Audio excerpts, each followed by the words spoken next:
Beautiful dreamer, wake unto me, starlight. Hi, this is Maria from DressPatternMaking.com. This video is a revision of the bodice block front instructions I uploaded in April 2021. There was a mistake in that video that affects the side seam length and a related mistake in the measurement video. On YouTube it isn't possible to make changes to a video, so I have to upload another one.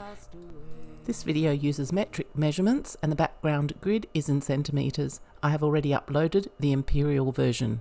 Bodice instructions on 13th of March, but I wasn't thinking very clearly at the time I said that because the bodice instructions is not one video, it's the 4 videos listed, front and back in both imperial and metric versions.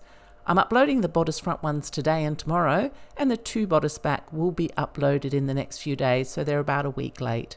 Now, if you find my content useful, please consider buying me a cup of coffee on Ko-fi. The link can be found in my channel header. I recommend you draft the bodice front before you draft the bodice back, but even before you start the front, I suggest that you watch the bodice block essential videos first and watch them in order. That is, the order listed on this slide and also the order that they can be found in the bodice block essentials playlist on my channel. Be aware that in the measurements video, part 6, the instructions on how to take 2 of the measurements are incorrect, so you will need to redo those 2 after watching the beginning of this video where I show the corrected instructions. Before starting to draft the block, I need to cover the 2 measurements that need to be taken differently to how they are explained in the measurements video. Now, the instructions I uploaded in April 21 had significant changes to my original system, and one of those changes was drafting a moulage first, which means using the body measurements when drafting, and then at the end turning it into a block by adding ease. So the silly mistake I made was using the body measurements for everything except the upper bust placement, and therefore, as a flow-on effect in the instructions that I give, the side seam length ends up being incorrect. The toile on DD on the left is the photo from the previous instructions and the photo that is used in the measurements video. The upper bust line in pink is 2.5 centimetres or 1 inch below the underarm, which should be the placement for the sleeved block, not the moulage. The right hand side image shows the correct placement of the body upper bust line.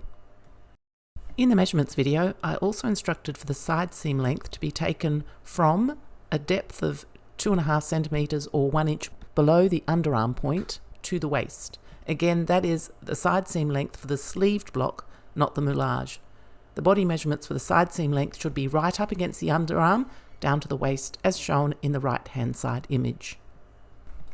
Those instructions started off with an incorrectly lowered armhole, an armhole for a sleeve block, and then the armhole was lowered further to create a sleeveless and sleeved block. This means if you continued to follow the instructions as given, you would have ended up with an armhole that was too low and a side seam length that was too short. So the blocks I ended up with for DD at the end of the drafting process, and in this case I'm showing the sleeveless block, ended up incorrect. So I've remade DD's toile with the upper bust level correct for the moulage. So some notes for taking these measurements. The upper bust is taken at the underarm level with a tape measure around your torso up against your underarm. Of course, you need to break that down to the upper bust front and the upper bust back. The side seam is from the underarm to the waist, but make sure you don't lift your shoulders when you take the side seam measurement. For the side seam, you could stick the end of the tape measure onto a ruler, making sure you butt the end of the tape measure exactly up against the ruler's edge, and put the ruler under your arm. Again, be sure your shoulder is down, and put that tape measure under the waist elastic to make sure you get the correct measurement. You need to have someone to read that measurement though, or you may risk it being incorrect if you have to move to try to read it. To the left is the front block I'll be drafting for DD. It is a sleeveless block. I will start by drafting the 1 dart block, first the moulage, then I'll add the ease for the sleeveless block, then add ease for the block to be used with sleeves. After most of the block is drafted, I'll be manipulating some of the waist dart into the side seam so that we end up with a 2 dart block as shown in the middle. So I will, and you will if you're drafting your block, end up with the option of using the moulage, the sleeveless block, or the standard block, which is the one you use when you add sleeves. Together with the bodice back, it will make a bodice set, but of course if you do want to use the standard block, the one that is drafted specifically to use with sleeves, you will also need to draft the sleeve block. Now I just want to be very clear about this. Most block making instruction draft a bodice block that is to be used with sleeves. Now the difficulty with that is that people try it on before putting the sleeves on, and that's a good idea because you actually do want to fit the bodice before adding the sleeve, but then they think there's too much ease in that bodice because the amount of ease there is too much for a sleeveless block, and then they might overfit. Then when they put the sleeve on, it will be too fitting. So my recommendation is that you trace off and make the sleeveless block for fit, but you do have the option, if you prefer, of tracing off the moulage or tracing off the standard block. Of course, if you make any changes to the one that you've traced off, you will have to go back and make the relevant changes to the others. This is a comparison showing you my sleeveless block in comparison with Dee Dee's. This is to show you how different blocks can look. Dee Dee's block is on the left, mine is in the middle, and on the right, one is on top of the other to better compare them. Now the reason Dee Dee's side seam dart looks so different to mine, or mine looks different to hers, is that she has an A cup or even less than an A cup, and that's pattern making cup I'm talking about, not a bra bust cup, and I have somewhere between a C cup and a D cup. This means I have a larger difference between my upper bust and my bust than Dee Dee does. Dee Dee's upper bust and bust are almost the same measurement. Now, as should be expected, the shape of the block shows you the shape of the person. Having said that, the front is only telling half the story. You need to look at the back together with the front to see the whole story.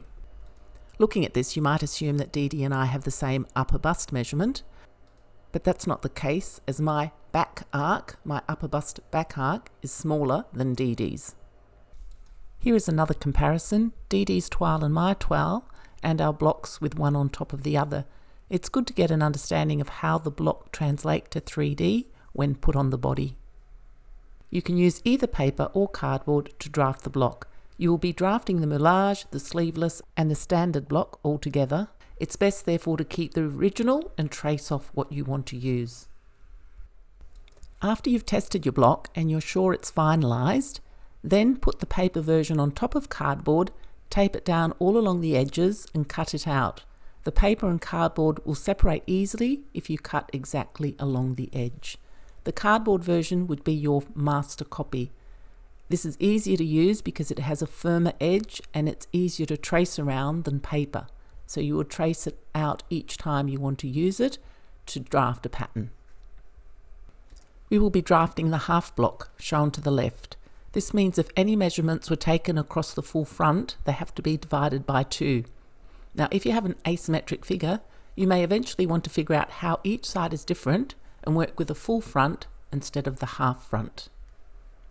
On my website, I have a downloadable PDF with the list of measurements for the bodice block. A link can be found below in the YouTube video description section. If you happen to be watching this video on my website, then it's on the website page. Okay, so let's start drafting. Firstly, on your paper, draw a horizontal line across the bottom of your paper to indicate the waist. No measurement as yet, this is a reference line, and we'll start drafting from this point upwards.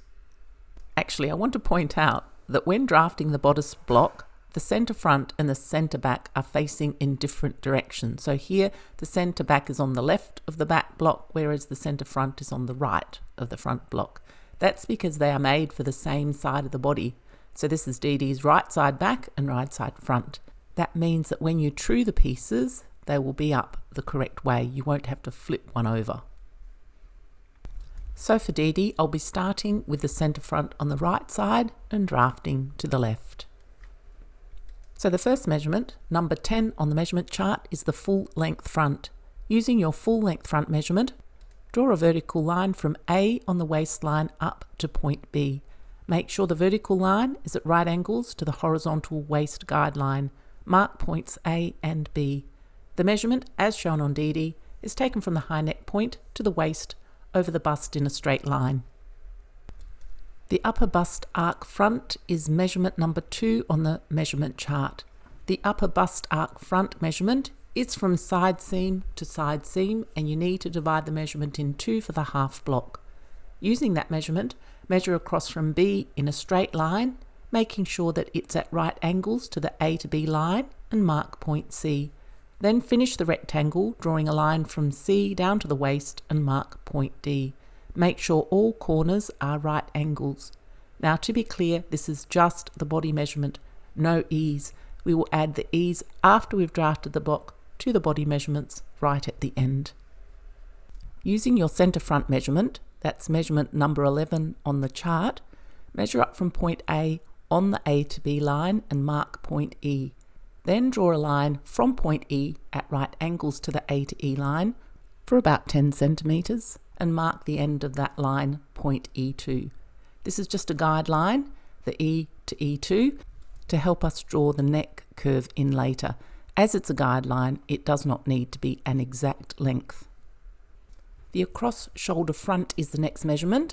It's number 12 on the chart. I need to make a point here. For the rest of this video, you know I'm drafting the bodice front. So if I say across shoulder rather than across shoulder front, I assume that you know it's the front I'm talking about because I'm not drafting the back. I will try to remember to include the front, but please be aware, making sure on the measurement chart you are working in the front section. Your across shoulder front is generally measured from the centre front neck to the shoulder point. However, if you have a really rounded upper back with a forward jutting neck or very sloped shoulders and you take it this way, you'll end up with an incorrect across shoulder front measurement, and you'll need to take the measurement a bit further down. Now, using your across shoulder front measurement, measure across from point B towards point C and mark point F. Then draw another guideline, again because it's a guideline, it does not need to be an exact length, about 8 to 10 centimetres, down from point F at right angles to the B to F line and mark point F2. The shoulder slope front is measurement number 13 on the measurement chart. Using your shoulder slope front measurement, measure up diagonally from point A to touch the F to F2 guideline. Where it touches the guideline, mark point G. Now, some instructions say to add 1/8 of an inch or so to your shoulder slope measurement for some ease. I just find that when you take those measurements a number of times, you can be out 1/8 of an inch each time you take it. My opinion is just take the body measurement and fine tune it in the toile. Now, taking your bust depth measurement, that's measurement number 14 on the chart, measure down along the shoulder slope line from point G and mark point H. Then draw a line from point H to the centre front line and make that right angles to the centre front line. That is your bust level. Mark point H2 at the centre front. If you have taken the bust depth measurement a number of ways, that is number 15 and number 16 on the measurement chart, you can use those measurements to double check. So first measure from point E to point H2. This should be the same as measurement number 15 on the chart. Then measure from the B to C line and at right angles to it down to point H. This should match measurement number 16 on the chart. If those measurements don't match up, then you've taken some measurements incorrectly and you might want to check it before continuing. The bust span is measurement number 18 on the measurement chart. It's usually taken from bust point to bust point and divided by 2. So measure from H2 on the H2 to H line and mark point H3. Now, for some people, H3 will end up being to the left of point H. For Dee Dee, H3 has ended up almost exactly on top of point H. But wherever H3 has ended up, whether it's on top of H or to the left of H, rename H3 as the bust point and erase H. So you should end up with point H2 at the centre front and the bust point. So before we look at the shoulder length, let's look at that bust point. So what I have is just H2 at the centre front line, and then I've got bust point. Now, for some people, that bust point will be to the left of the shoulder slope line, and it could be quite a bit to the left of that shoulder slope line, but the H and H3 have been erased. So moving on to the shoulder length, which is measurement number 8 on the chart. Using the shoulder length measurement, measure from point G to touch the C to B line and mark point I. I am using a lowercase I as the uppercase looks like a 1. Okay, from I and at right angles to the G to I shoulder length, draw a guideline down past the E to E2 line and mark the end of that guideline I2. It just has to be somewhere past the E to E2 line. The armhole depth is measurement number 19 on the measurement chart. Using the armhole depth measurement, measure down from point C on the C to D line and mark point J. From point J, draw a straight line to the centre front, making sure it is at right angles to the centre front line. This is the upper bust line. Now you don't usually mark the upper bust line on the block, but I want you to mark it to make sure you remember to draw it on your toile. It is good to see that line on your toile so you are clear where the upper bust is, not just at your armhole depth, but at the front and at the back. And I have included a photo of my toile so you can see that for some people it wouldn't be quite so obvious where their upper bust is without this drawn on the toile to show you. Measurements number 20 and 21 are checking measurements to confirm your front armhole depth. Measure from point E to the upper bust line and see if it matches measurement number 20. Measure from point G to the upper bust line and see if it matches measurement number 21. If they don't match, firstly check your measurements. If you can't get them to match, choose one and keep drafting. You'll draw the lines on the toile and check them again at that stage. This is an aside. If you find, notice, come across a mistake in my videos, and I mean a mistake that matters regarding drafting the block, not a spelling mistake, please first check the video description in the YouTube underneath this video to see if I have noted that mistake and if I have put a link to the correct information. If there is nothing in the YouTube description box, then it hasn't been brought to my attention and I haven't noticed it, and in that case please let me know of the mistake via a comment, but always first please check the YouTube description box. I can't actually amend a video, and if I replace it I lose all the comments, likes and views. While I can upload a corrected one, that does take a lot of time, and also that means I've got a lot of versions of the same video on my YouTube channel, which can be very confusing for people. Okay, so now using the bust depth at the side seam measurement, that's number 17 on the measurement chart, measure down from point J towards point D and mark point K. We'll now mark the rest of the bust line because from H2 to the bust point is part of our bust line, but we'll mark the rest of it, and in that process we'll get the angle for our side seam that will determine our bust cup.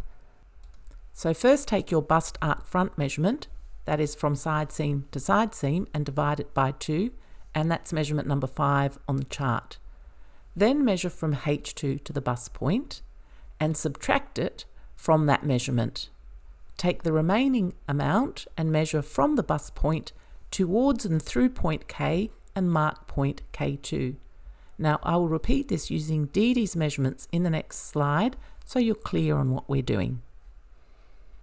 Dee Dee's front bust arc is 49.5 centimetres. Divide that by 2 for the half block, we get 24.75 centimetres.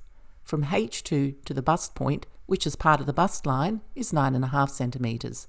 Therefore, 24.75 minus 9.5 centimetres is 15.25 centimetres, and that's the remainder we need from the bust point out.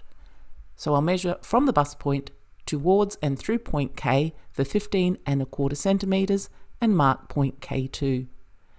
While it does look very angular on the block, I have just placed those exact lines on Dee Dee's toile, and on the toile it doesn't look angular. The bust is actually a curve, but those straight lines are good enough for fitting purposes.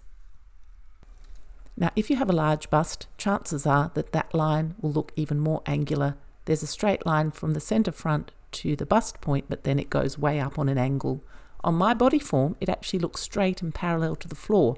On my body, it's actually angled up a bit, but that's because I've put on weight, and the block that fits my body form doesn't fit me so well at the moment. So the next measurement is the side length, number 9 on the measurement chart. We'll draw the side seam, and in the process we'll get the side seam angle that will give us our bust cup. So taking your side seam length measurement, measure from point J through point K2 in a straight line, and at the end of that measurement mark point L. Moving up to the across chest measurement, which is number 22 on the chart. You usually measure from armhole to armhole and divide by 2. Now when you measured the across chest, you should have noted the depth where you took that measurement, how far down from the centre front you took that measurement. For the moulage, about 2/3 of the way down from the centre front neck and the upper bust is a good place. I took it a little bit lower than that for DD.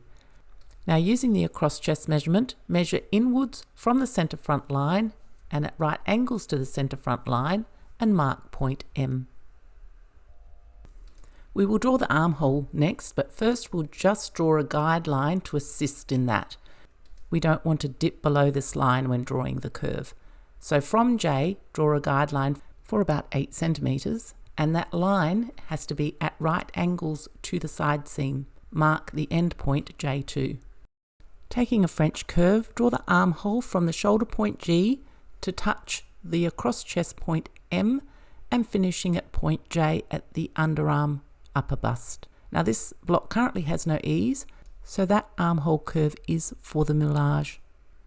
So now the neckline curve. Taking the French curve again, draw a line from point I at the high neck and down to point E at the centre front.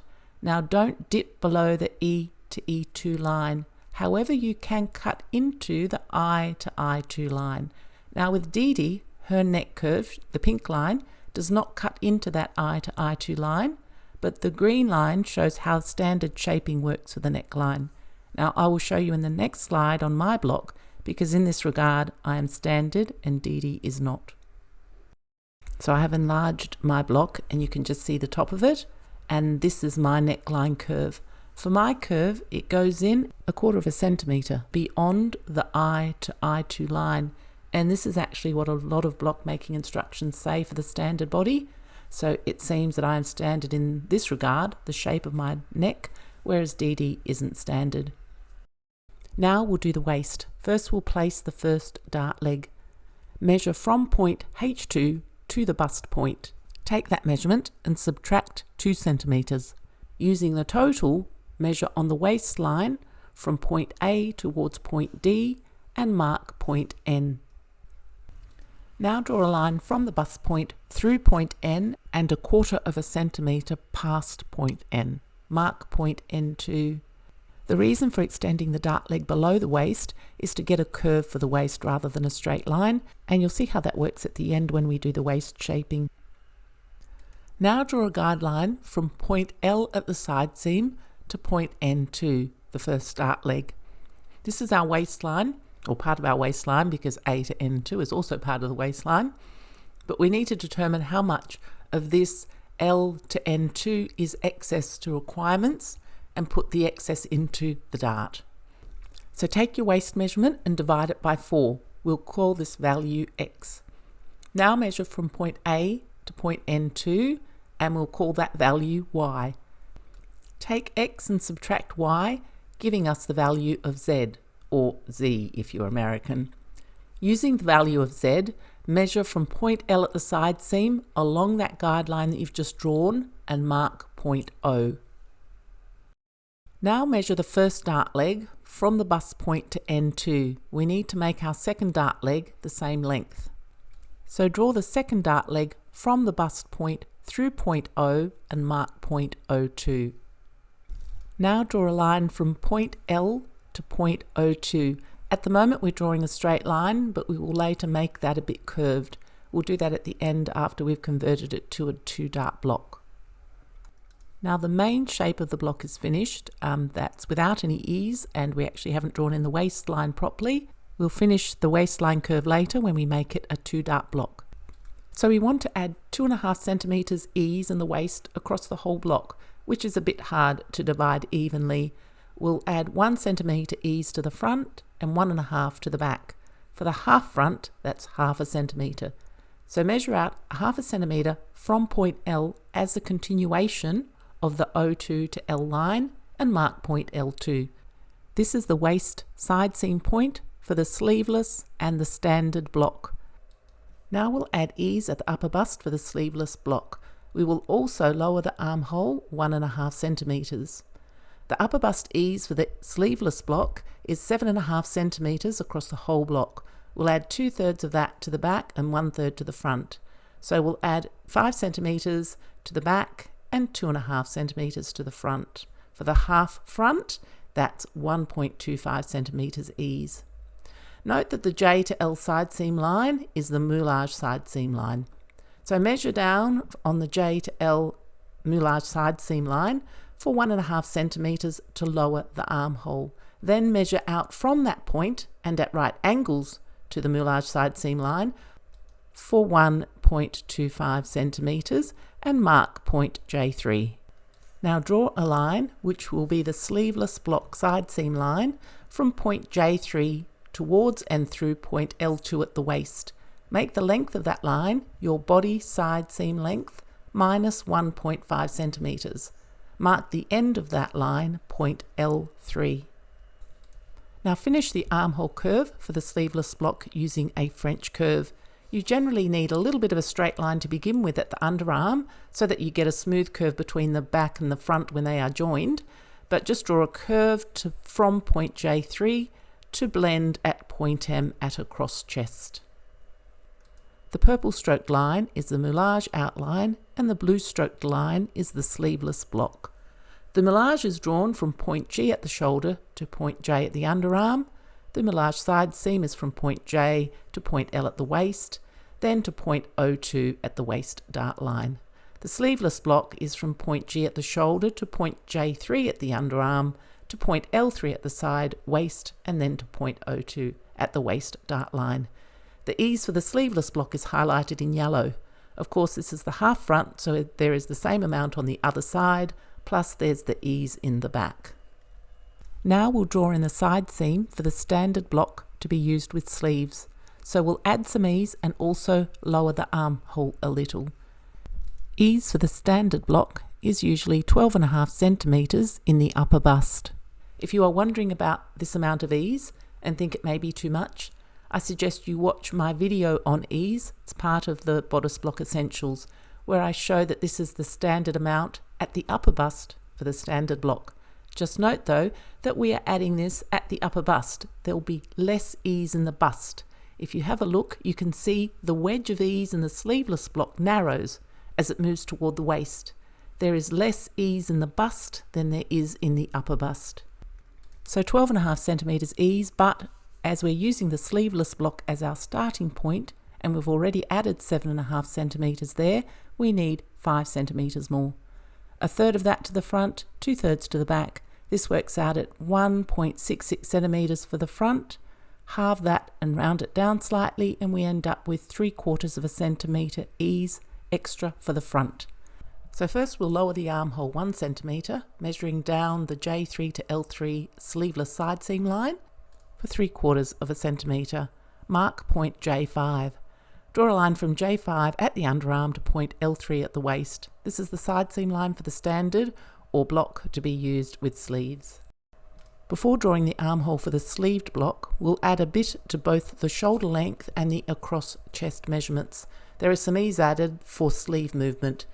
Extend the shoulder line from point G by 1 centimetre and mark point G2. Then extend the across chest line past point M for 1/2 centimetre and mark point M2. Using a French curve, draw a line to draw the armhole for the sleeve block from G2 through M2 and to touch point J5 at the underarm. You may not be able to draw it in one pass, you may have to draw 2 lines and blend them.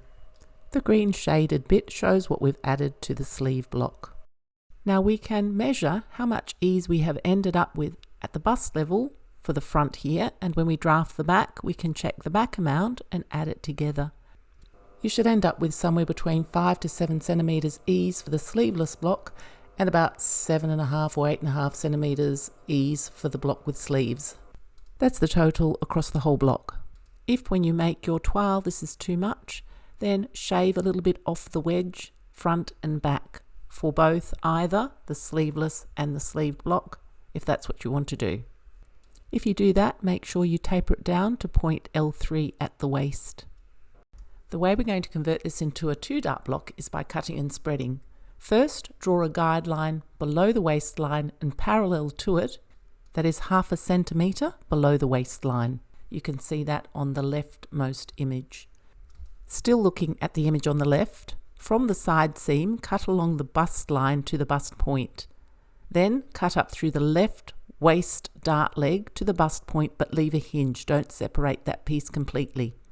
In the second image, I've coloured that cut piece in yellow so it's easier to see what's going on. That piece is pivoted down, pivoted on the hinge left at the bust point so that the side seam touches the line below the waist. Now on the right, I'm showing you that you need to put paper underneath the opened up section and stick it down. So that opened up section is the side seam dart, and the waist dart has reduced in size, and the blue lines show what the waist dart is now. On the left side is what we ended up with on the last slide. In the middle graphic, you can see that I've just drawn straight lines to close both of the darts. We will finish off the darts in the next slide, but I'll be working with the white copy on the end so that it's less busy, less distractions. Again, I'll be working with just this sleeveless block, but the method is the same for any dart. So now we'll finish off the shaping of the side seam dart. As shown in the example A, locate the middle of the side seam dart and draw a guideline from the bust point through that point. As shown in example B, continue the straight line from the armhole past the top dart leg to touch that mid dart line. That is, a straight line from the underarm point to touch the mid dart line. Then, as shown in C, draw a line from the bottom dart leg to meet that previous point. In this case, it will not be, or it probably won't be, a continuation of the line from the waist. Finishing it off this way will mean that it will fold downwards and the edges will be flush.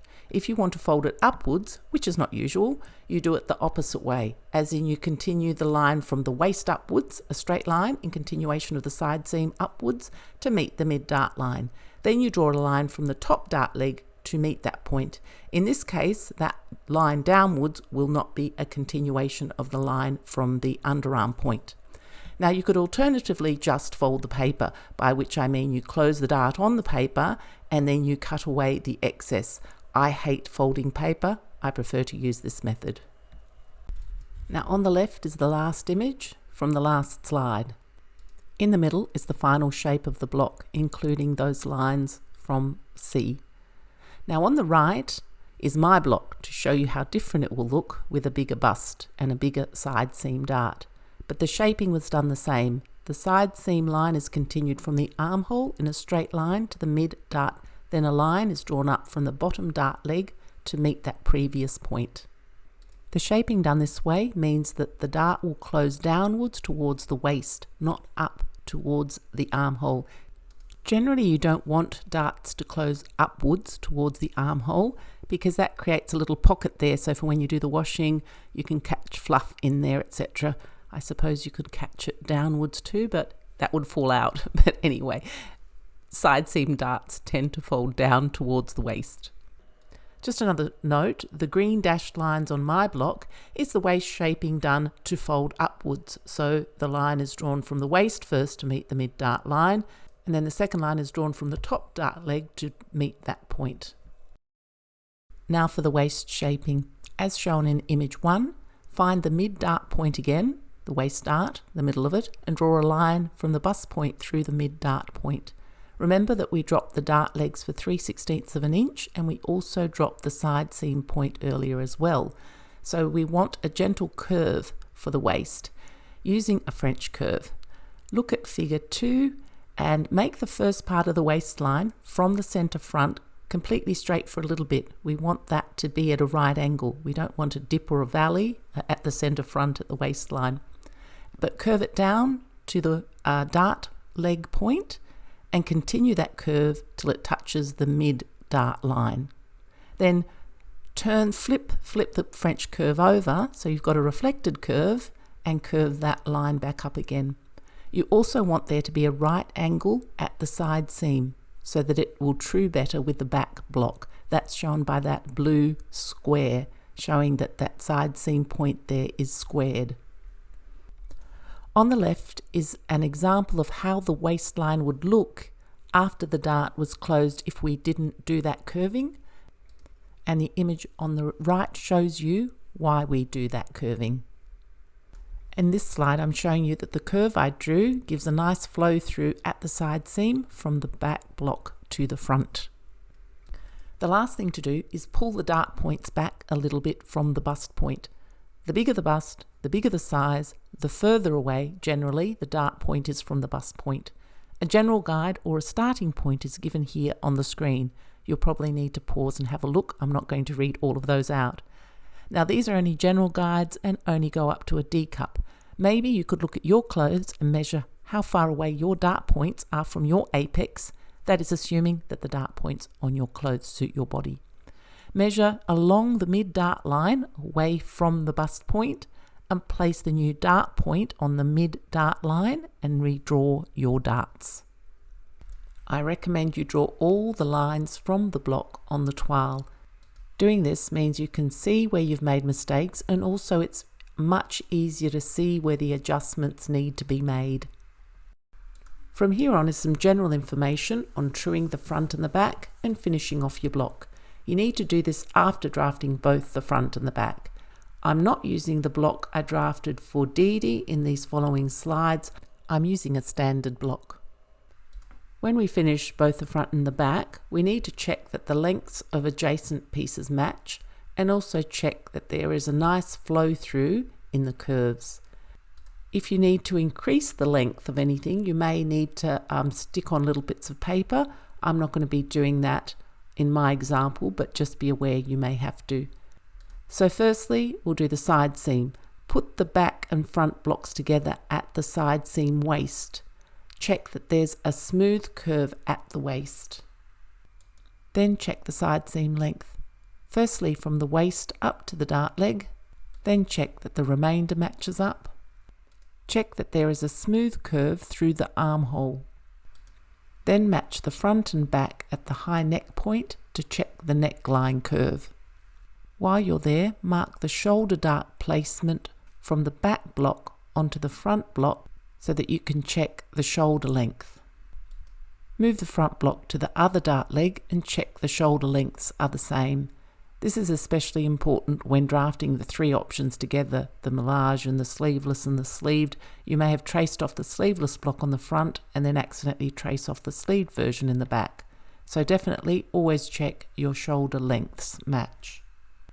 Then check the flow through curve of the armhole. When you have your final front and back blocks, don't forget to mark and notch the dart legs, label the block, put all the relevant information on it, maybe including the date you drafted it. Note whether it's a sleeveless block or the sleeved block or the moulage.